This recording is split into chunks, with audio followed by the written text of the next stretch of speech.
How's everyone doing today? It's AtomicbsGamer here, bringing you some Dungeon Defenders 2. Played the first one and it was awesome, so I decided to check out the second one, and it's pretty fun. It's in pre-alpha right now, so a lot of stuff is changing constantly. But right now, the game is incredibly fun. So I'm gonna go through and play each new area, or map I should say.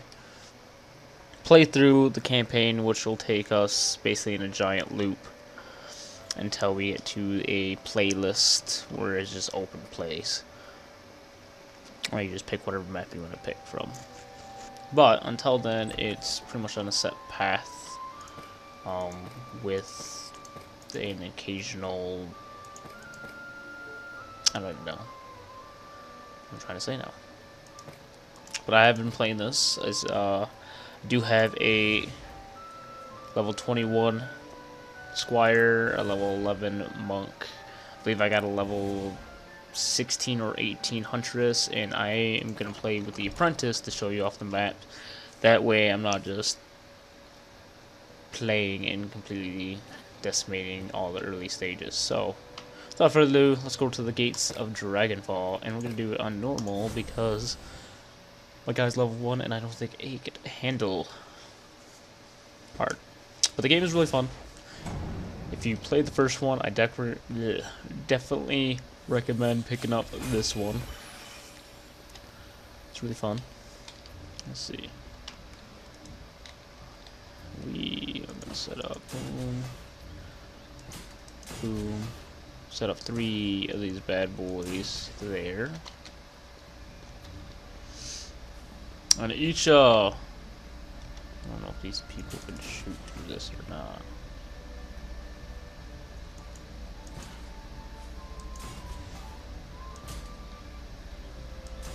I might have set these up wrong. I haven't played the Apprentice yet, and as far as I know, they have a lot of AoEs, or a lot of their stuff hits multiple targets, as opposed to the Squire only hitting one, minus the yes, I don't even know.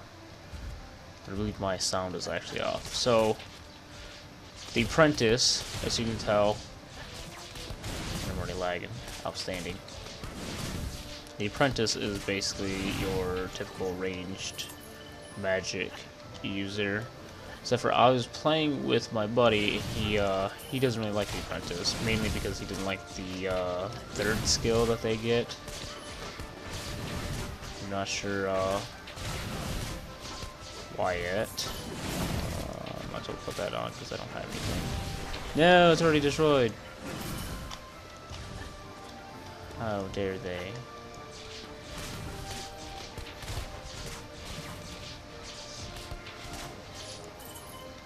So typical, left click is going to do your basic, while your right click does a kind of a bigger one.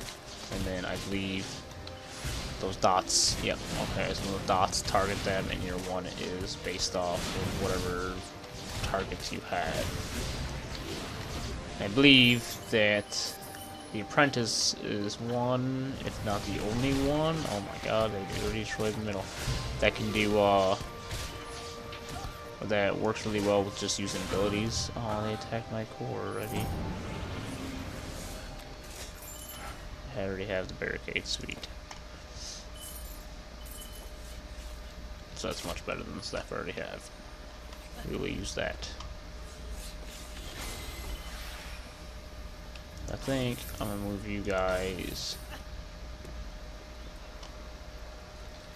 up top. I don't know if this is good or not, because I don't know if they can attack them or not. I hope not.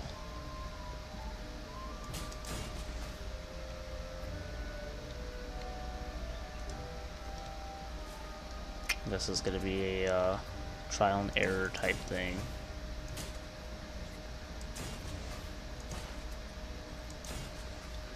And then you guys did pretty well. We will. Oh, I can't upgrade them yet until level 3. Alright, well, I guess let's go. So far, the Apprentice seems to be my favorite, minus the Huntress's Dart Trap, which is a poison.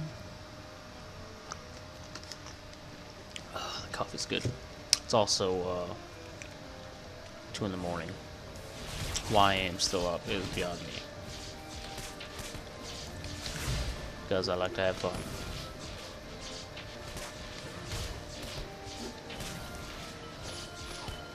Come on. After playing The Apprentice for so much, it's weird to be a raged person.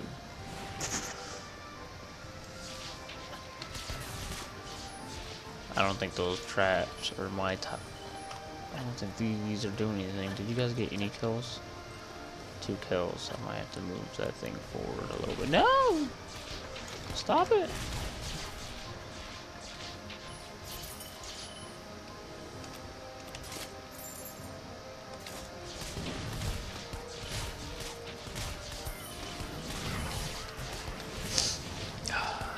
The game is really fun. Really fun. It's a lot better with a lot more people in a room, I would say. But it's definitely a good game to play alone too. Especially because most of the matches, I mean, at least, well, I should say most of them, more of the early rounds don't take too long. Nice, I can upgrade them. Sweet. Yeah, most of the early rounds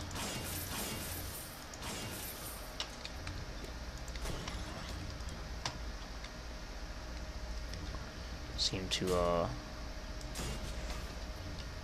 lose my train of thought. Hang on. I can only do one thing at a time.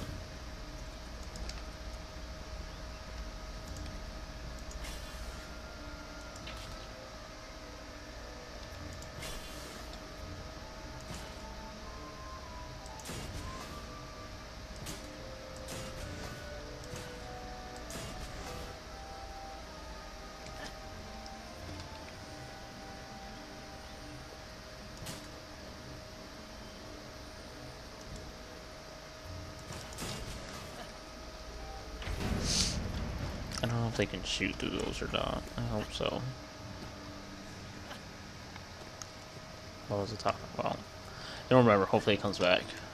Oh, yeah, the game is definitely fun to play alone, but it definitely has its perks if you play with other people. I mean, for instance, if you're playing with more than one person, your drop rate of finding, you know, good items significantly increases with just having 2 people, and then so forth and so on. They can shoot through that. Yeah, they can shoot through that. Nice.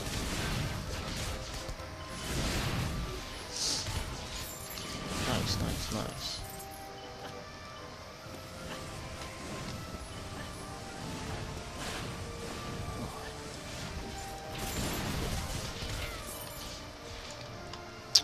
Apologize because I am pretty actually tired, but I felt like recording today. Arcane Volley's not. Oh, it's because I don't have anybody marked. Don't tell me I don't have anybody marked. Everybody's marked. So hopefully everyone's having a. I say that quite a bit. Everyone having a good day, I hope.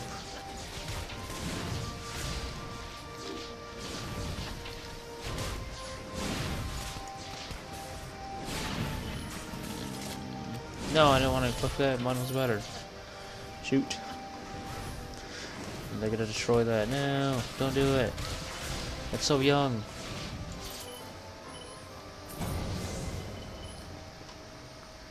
The later waves are actually much harder than this, so don't think just because I'm soloing this means the game's easy. I mean, I'm sure every map is probably being able to be soloed, but these early maps are definitely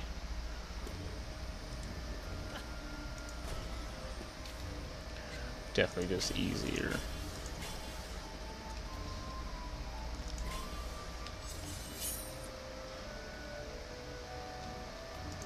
Review real quick.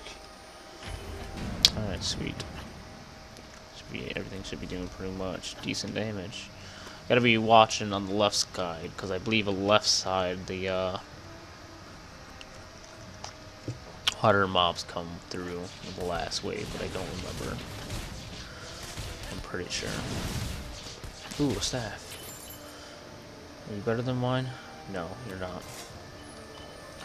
You're actually much worse. And I will, after this, I'll give a brief rundown of how the stats work in this game, because it is a little different as far as leveling and stuff goes, unlike the other ones.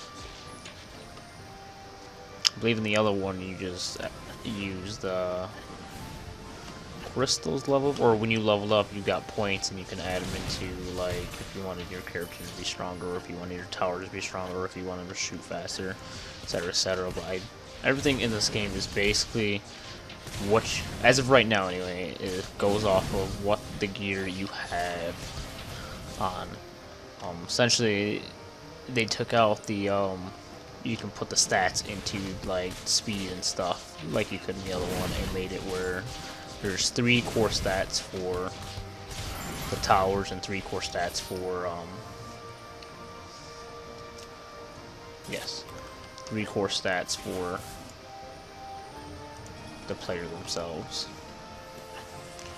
Which I kind of wish they had the older system, because I like being able to put points into, or every time you level up, being able to put points into having like towers or my abilities or whatnot. But in this one you really don't get that. But I will I'll just show a quick demonstration of it as soon as we are out of this area.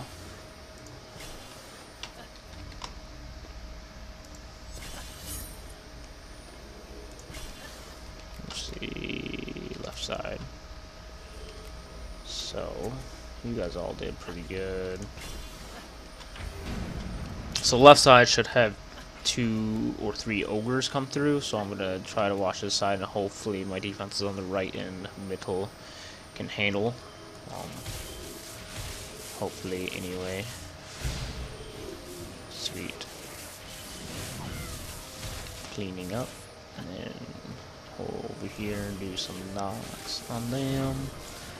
A helmet, I don't think I have on, so I'll put that on.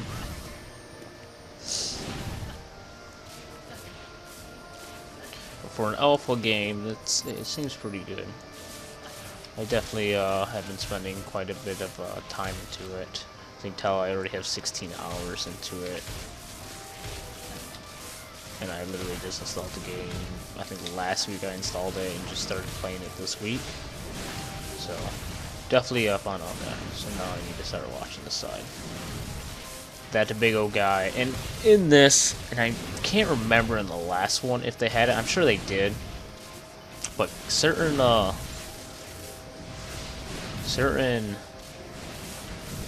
monsters or certain enemies have what is this? Ooh. Oh, can't equipped. Certain monsters, or no, they're not all monsters. Certain enemies have strengths and weaknesses. Like the ogres are weaker against magic, but stronger against physical. While these guys, these little warthogs, or warhogs is I believe what the game actually calls them, are weaker against physical than they are magical. And you definitely can tell a significant increase in damage when you're attacking each one. And I'm just jumping around. I don't know where this lag is coming from, but oh well. And once the map is done, all the mana you actually gather, unlike the other one, is basically useless as far as I can see. You're actually collecting money, and money is your currency of actually being out. And after every map that you complete, you get a chest. Starts from green, goes to blue, goes to purple, I believe. Purple being mythical, blue being epic or rare, and green being ordinary. So as you can tell, I already got a Rook's Mythical Medallion, which is actually awesomely decided to roll very well for me. So I'm going to equip that right off the back. And that is the first map. So we'll go into town and I will show you the stats real quick. And then I'll wrap the first video up and call that a day. Fortunately, you would sit here and wait 20 seconds until you can return to the tavern or the hub. So, whatever it decides to get us into the map.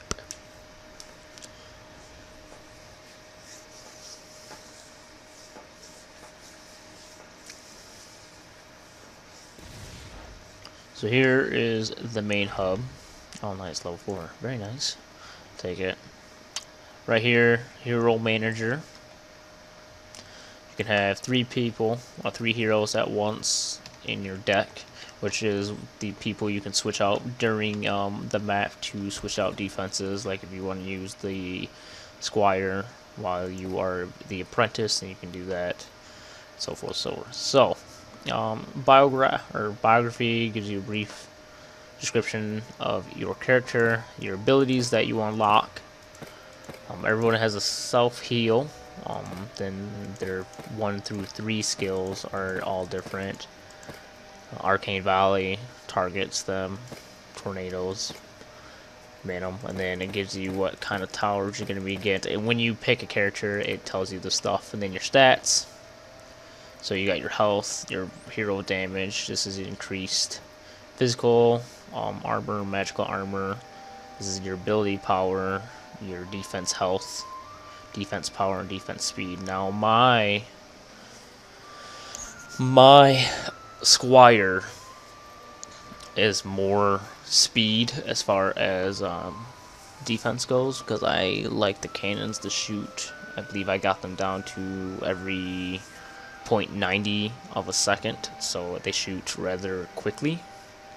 Well, they shoot quickly to me. I'm sure you probably get that because I didn't completely negate their health, so they are very fast and they have a lot of health.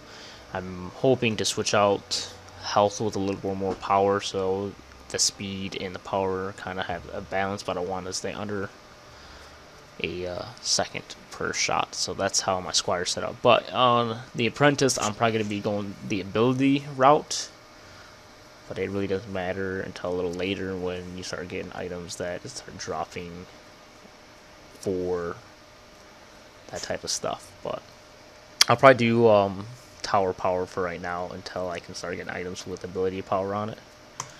And then this is what is different as far as speccing goes for each hero. Each hero gets 6 different unique talents to themselves. For this one, you get reduced cooldown, as you can see. Reduces cooldown of Tornado and Arcane Volley by 0. I don't have any points, so I can't show a percentage. The Mage spec increases your mana regeneration per second. Blockade Boom increases the Arcane Barrier. Next Explosion, Freeze, chance its Frostbite tower to freeze target at the end of its channel for 3 seconds, which is a sweet tower. It doesn't do any damage, but it actually slows them in an AoE, which is pretty sweet if you want to bottleneck something. Flame Burst, second Fireball shot, does 30% damage, so it's really sweet if you have a lot of speed and then have even higher chance to fight this off. And then Earth Knockup,